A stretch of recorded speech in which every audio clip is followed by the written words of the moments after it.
Bonjour à tous, cette petite vidéo va être consacrée à la présentation de Framapad qui est un outil de texte collaboratif et également à la présentation du travail pour la demi-journée du 20 mars concernant la classe inversée.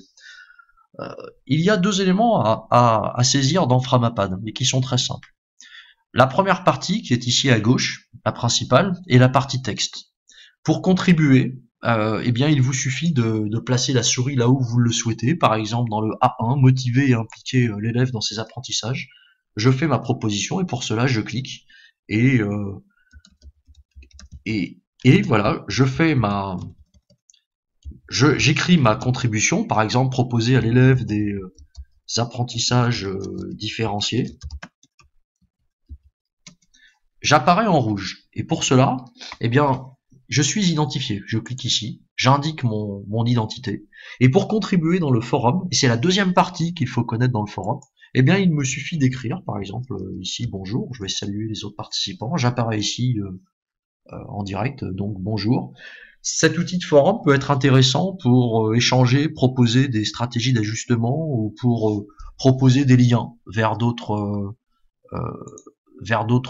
documents. Donc je peux tout à fait, comme je l'ai fait à 10h51, je peux coller un lien ici qui me renverra vers un autre travail que j'ai donné à une autre classe où mes élèves ensuite auront à travailler.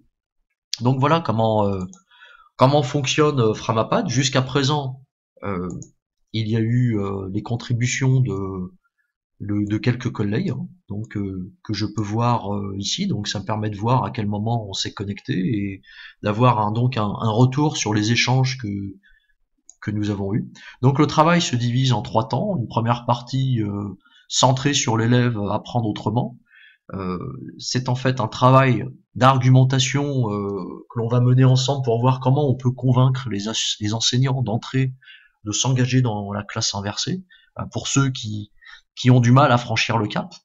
Euh, donc un premier travail qui pourrait s'intituler Apprendre autrement, donc centré sur l'élève.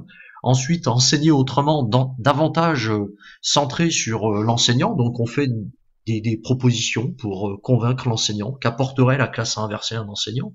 Elle permettrait de diversifier par exemple les séquences pédagogiques. Donc là, on pourrait compléter, dire si l'argument est recevable ou pas recevable, le réfuter et stimuler la créativité de l'enseignant. Alors volontairement, j'ai choisi des propositions parfois un petit peu, donc pas extrêmes, mais qui ont pour but de faire réagir et de voir si cet argument est recevable ou non et, et voir si on peut l'invoquer dans un échange avec des enseignants ou au contraire si cet argument irait trop loin.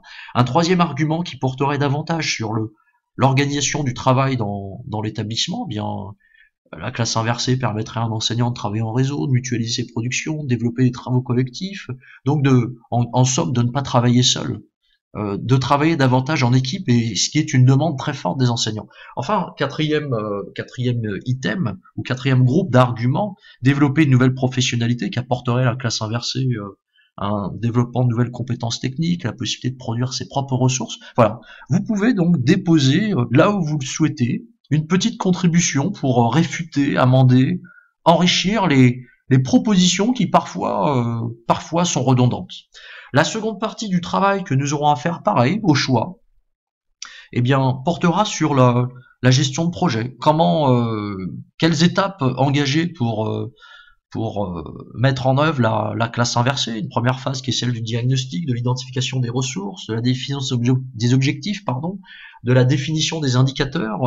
Voilà. J'en profiterai ce jour-là pour vous proposer des productions concrètes en lien justement avec ces, euh, ces démarches liées au pilotage. Donc il s'agira d'une demi-journée qui sera davantage consacrée au pilotage, alors que la première était plutôt consacrée à la présentation de la philosophie générale de la classe inversée. N'hésitez pas à me solliciter pour toute question par mail, également sur le forum. N'hésitez pas à enrichir par d'autres liens. Il vous suffit de copier les liens et de faire des renvois vers vers les vidéos. Voilà. Bonne contribution à tous.